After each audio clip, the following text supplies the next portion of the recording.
अस्सलामुअलैकुम गाइस, मैं हूँ पीच। आज मैं आपसे अपने पूरे दिन की रूटीन शेयर करूंगी।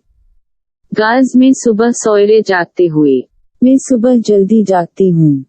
जल्दी जागना अच्छी आदत है। गाइस, मैं फ्रेश होते हुए, फिर मैं नाश्ता करते हुए, ये मैं खा रही हूँ। गाइस, नाश्ता बहुत जरूरी है, मैं लाजमी नाश्ता करती हूँ। ये मैं जूस पीते हुए, सुबह जूस पीना अच्छा होता है। गाइस, मैं पढ़ते हुए, मुझे पढ़ना अच्छा लगता है। मैं रोज 4 से 5 घंटे पढ़ती हूँ। गाइस, आप कैसे और कब पढ़ते हैं? कमेंट में लाजमी बताएं। पढ़कर खब थक जाती हूँ तो ये मैं आराम करते हुए।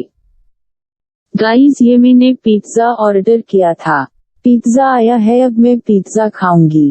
गाइस, मैं पार्क में अपने दोस्तों के साथ खेलते हुए, हम मिलजुल के खेलते हैं, मैं रोज खेलने आती हूँ, हम मिल के जूस पीते हुए, आइसक्रीम खाते हुए। गाइस, मुझे आइसक्रीम बहुत पसंद है, पर मैं ज्यादा नहीं खाती, ज्यादा खाने से बीमार ना हो जाऊं।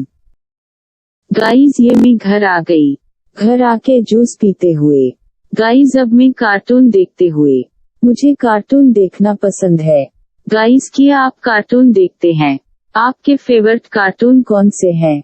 मैं कार्टून देखते हुए चिप्स खाती हूँ। गाइस, अब मुझे नींद आने लगी है और मैं कार्टून देखते सो गई। अम्मी ने मुझे बेड पे सुला दिया। और ये थी मेरी पूरे दिन की रूटीन। आई होप आपको पसंद आई होगी। अल्लाह हाफिज, शब बखैर। वीडियो अच्छी लगी तो लाइक कर दी, चैनल को सब्सक्राइब कर दी, दोस्तों के साथ शेयर करें। शुक्रिया।